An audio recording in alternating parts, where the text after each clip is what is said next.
आज हम the two stories about flying का सेकंड पार्ट पूरा करने वाले हैं। अब तक की वीडियो में आपने फर्स्ट पार्ट पढ़ा। अब इस पार्ट टू को पढ़ने के लिए हम इस वीडियो को देखेंगे। तो ये स्टोरी है एक ब्लैक एरोप्लेन की। अब इस स्टोरी के बारे में थोड़ा सा I just would like to summarize to you कि what is there and what has happened, क्या हुआ और इस कहानी को हम देखो। मैंने पहले भी बताया था जब when I was teaching you the first story, I told you कि विश्वास एक ऐसी चीज है जो किसी को भी संभव कर सकती है। कुछ भी संभव हो सकता है अगर आप विश्वास करते हैं। चाहे वो विश्वास आप खुद में करते हैं, चाहे वो विश्वास आप ऊपर वाले में करते हैं, चाहे वो विश्वास आप अपने कर्म में करते हैं, कोई भी चीज है, आप अगर विश्वास और मन के साथ में करेंगे तो वो जरूर पूरी होगी। तो ये कहानी द ब्लैक एरोप्लेन कुछ इसी तरह का एक किस्सा है, एक इसी तरह की कहानी है। और इस कहानी में होता क्या है, एक एक पायलट अपना एरोप्लेन लेकर के निकलता है और उसका इरादा ये होता है कि वो जल्दी से जल्दी घर पहुंच जाए। घर पहुंचने के लिए वो कुछ चीजों को चेक करता है, वो देखता है फ्यूल तो फ्यूल भी पर्याप्त है, सारी चीजें सब कुछ एकदम अच्छा चल रहा है।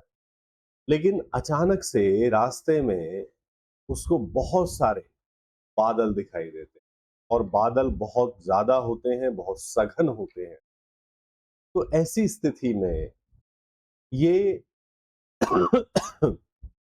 सॉरी, ये जो पायलट है, क्योंकि इसे घर जाने की जल्दी होती है, ये चाहता है कि अपने घर पहुंच करके ये ब्रेकफास्ट अपने बच्चों के साथ में और अपनी घरवाली के साथ में करे।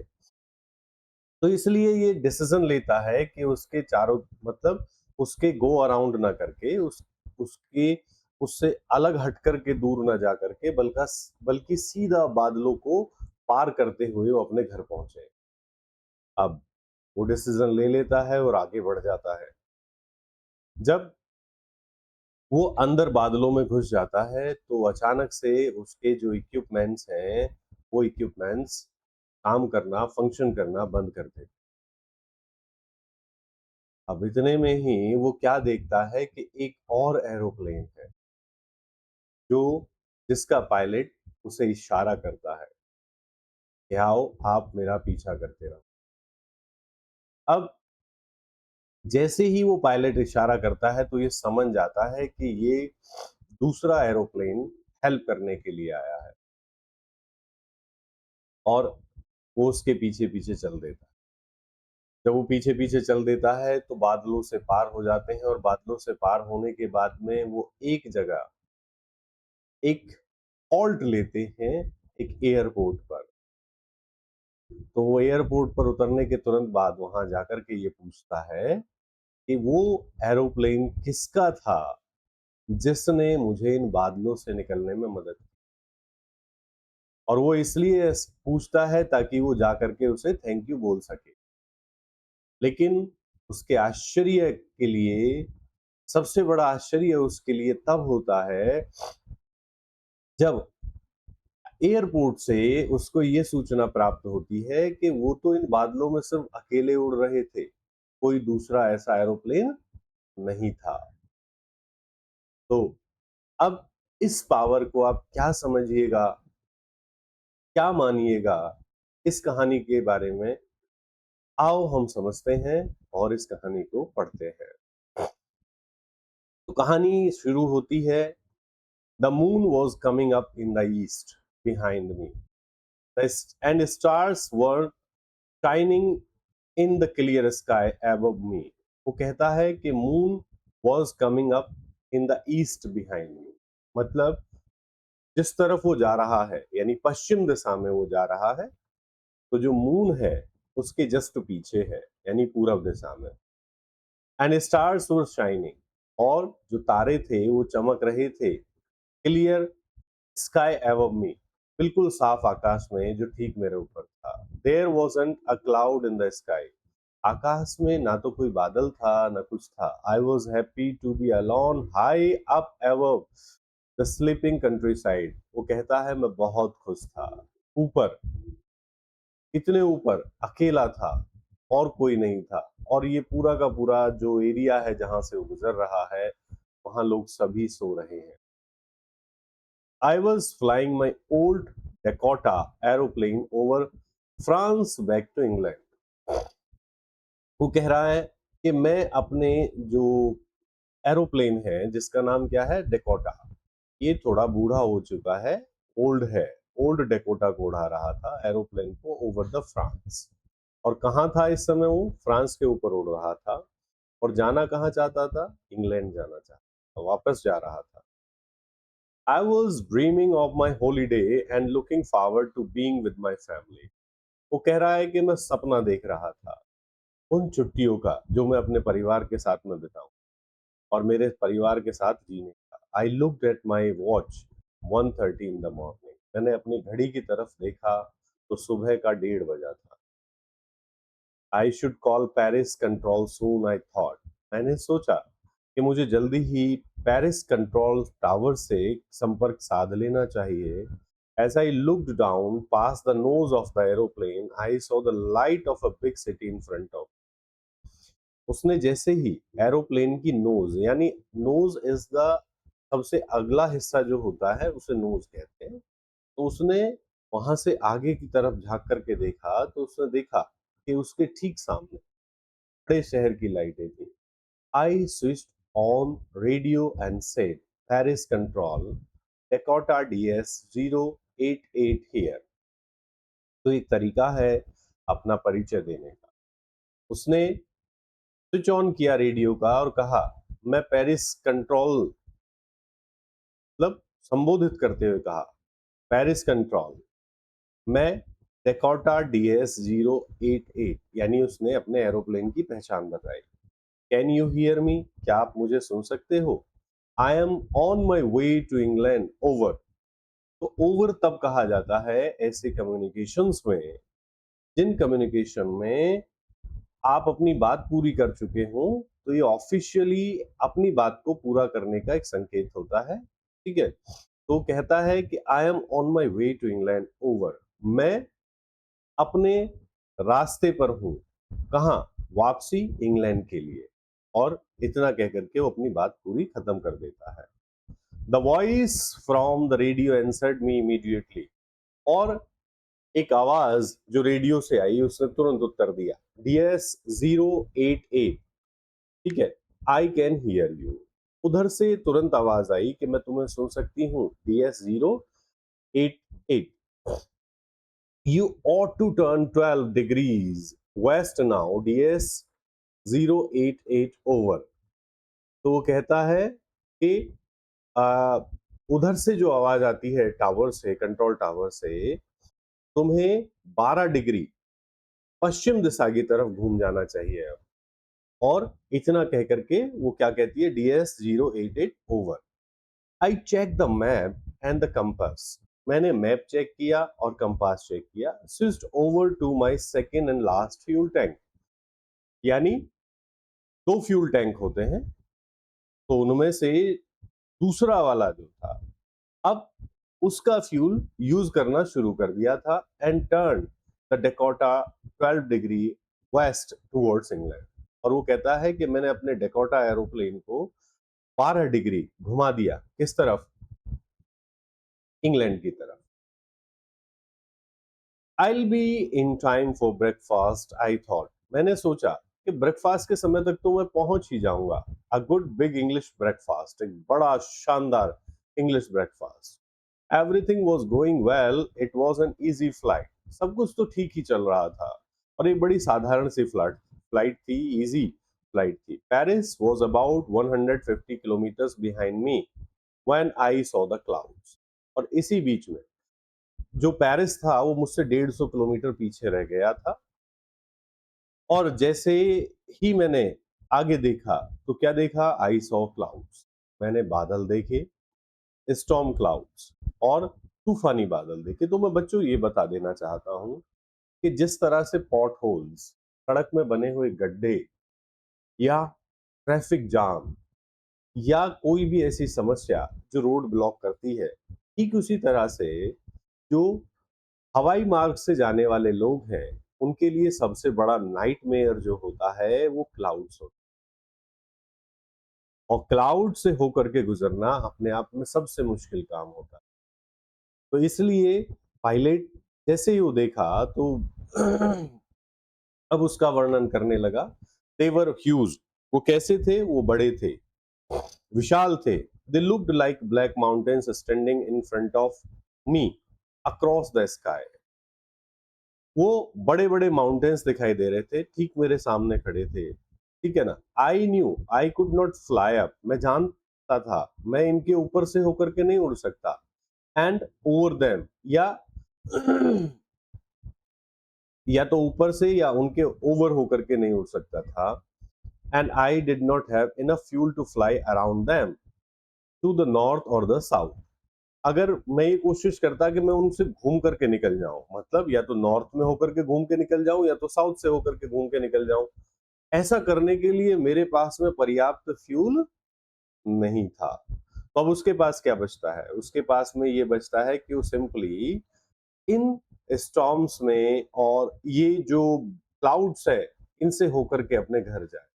आई ought to go back to Paris, I thought.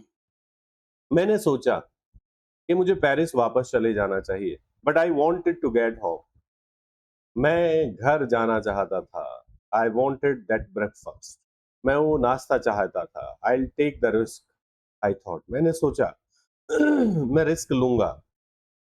And flew that old Dakota straight into the storm, और मैंने अपने पुराने डेकोटा, एरोप्लेन का नाम है डेकोटा, उसे ठीक एरोप्लेन को कहा स्ट्रेट इनटू द स्टॉर्म, मतलब सीधे तूफान में अंदर डाल दिया। Inside the clouds everything was suddenly black, और जैसे ही मैं अंदर पहुंचा तो सब कुछ एकदम काला काला हो गया। It was impossible to see anything outside the aeroplane. वो कहता है कि एरोप्लेन से बाहर देखना तो अब बिल्कुल नामुमकिन था। The old aeroplane jumped and twisted in the air. अब ये पुराना जो एरोप्लेन था ये उछल रहा था, ट्विस्ट हो रहा था एयर में। I looked at the compass, मैंने कंपास की तरफ देखा। आई कुडंट बिलीव, मैं विश्वास न कर सका मेरी आंखों पर।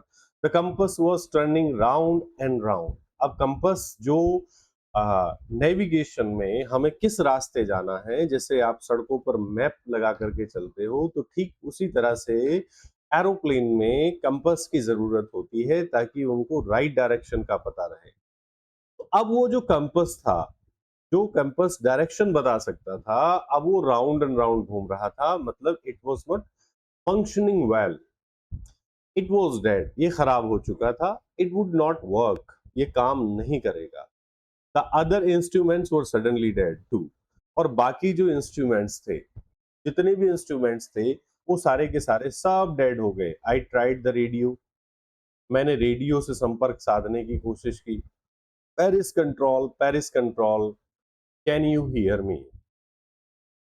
मैंने आवाज लगाई, उसने आवाज लगाई, क्या? पेरिस कंट्रोल, क्या आप मुझे सुन सकते हैं? देयर वॉज नो आंसर, परंतु कोई भी उत्तर नहीं मिला। The radio was dead too, अब रेडियो भी खराब हो चुका था। I had no radio, no compass, and I could not see where I was. ना ही तो अब मेरे पास में रेडियो था, ना ही कंपास था, और ना मुझे ये पता था कि मैं कहाँ हूं। तो बेटा, मैं आपको बता देना चाहता हूं कि एक पायलट के लिए सबसे बड़ा नाइटमेयर ये है कि उसके जितने भी गैजेट्स हैं, इक्विपमेंट्स हैं, जो उसके बहुत हेल्प के हैं, अगर वो फंक्शन करना बंद कर दें तो ऑब्वियस सी बात है कि एरोप्लेन क्रैश होगा। अब इतना होने के बाद में जब सब कुछ हो गया, सब कुछ डेड हो गया, सिर्फ इंजन वाज वर्किंग, तो I was lost in the storm, मैं इस तूफान में खो चुका था। Then in the black clouds quite near me, और ठीक इसी समय इन काले बादलों में मेरे पास में आई सॉ अनदर एरोप्लेन, मैंने एक और एरोप्लेन देखा। It had no lights on its wings, इसके जो विंग्स थे उन पर लाइट नहीं थी, but I could see it flying next to me through the storm. परंतु मैं इसको अपने से जस्ट आगे उड़ते हुए देख सकता था, उन तूफानों से होते हुए, उड़ते हुए। आई could see the pilots face turn towards me. मैं पायलट का चेहरा भी देख सकता था जो मेरी तरफ घुमा हुआ था। I was very glad to see another person. मैं कोई दूसरा व्यक्ति देख करके बहुत खुश हुआ। अब आप समझिए, जब मुसीबत में आप अकेले हों और आपको कोई दूसरा मिल जाए तो आपको ऐसा लगता है कि आपकी हेल्प शायद हो जाएगी। He lifted one hand and waved. उसने एक हाथ उठाया और इशारा किया। Follow me. He was saying, follow me. उस हाथ के इशारे से वो ये कहना चाह रहा था कि मुझे या मेरा पीछा करो। He knows that I am lost. I thought. मुझे ऐसा लगा कि वो जानता था कि मैं खो गया हूँ। He is trying to help me.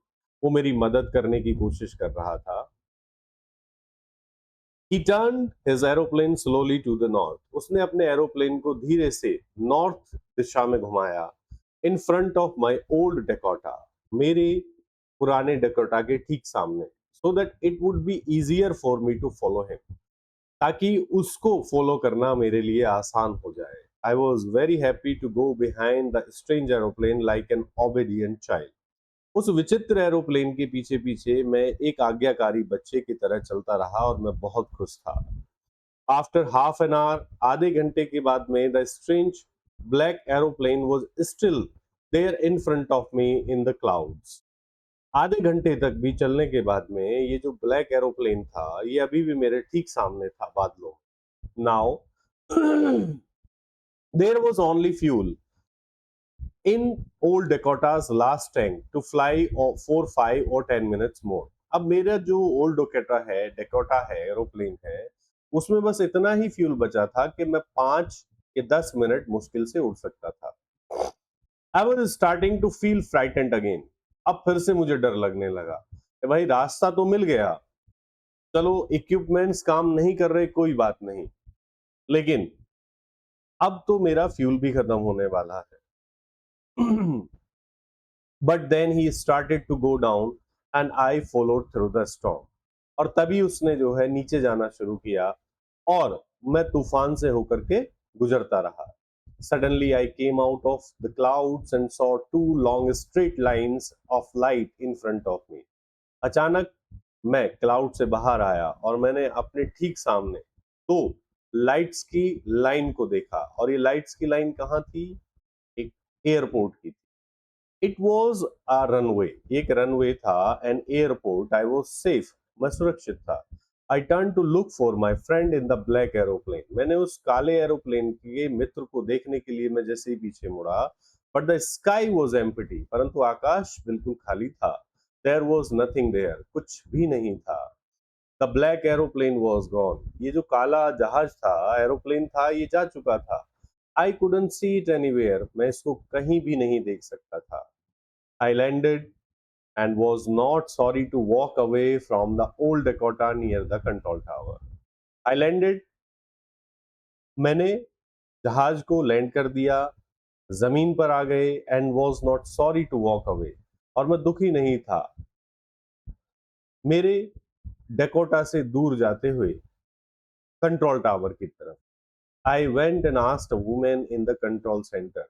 मैं कंट्रोल सेंटर पर पहुंचा और मैंने एक महिला से पूछा वेयर आई वॉज, मैं कहाँ था, and who the other pilot was, और ये दूसरा पायलट कौन था। आई वॉन्टेड टू से थैंक यू। मैं उसे धन्यवाद देना चाहता था क्योंकि उसने मुझे इतनी बड़ी मुसीबत से बचा लिया। She looked at me very strangely. उसने मुझे बड़े विचित्र तरीके से देखा एंड देन लाफ्ड, और हंसते हुए कहा, हंसी, अनदर एरोप्लेन, कौन सा एरोप्लेन की बात कर रहे हो आप? देयर इन दिस स्टॉर्म, इस तूफान में ऊपर दूसरा aeroplane. No other aeroplane were flying tonight, आज रात तो कोई भी एरोप्लेन उड़ ही नहीं रहा था। Yours was the only one I could C on the radar, आपका ही एकमात्र एरोप्लेन था जिसे मैं रडार पर देख सकती थी। So who help me to arrive there safely without a compass or a radio and without any more fuel in my tanks. ये कौन था जिसने मेरी मदद की मुझे यहाँ सुरक्षित पहुंचने में, मेरे बिना कंपास के, बिना रेडियो के और बिना फ्यूल के मेरे टैंक्स में? Who was the pilot on the strange black aeroplane? उस ब्लैक एरोप्लेन में वो कौन पायलट था? उस विचित्र एरोप्लेन में कौन था? Flying in the storm without lights, जो इस तूफान में उड़ रहा था बिना लाइट्स के। तो बच्चों, thank you so much. I hope you must have enjoyed this chapter. Have a nice day.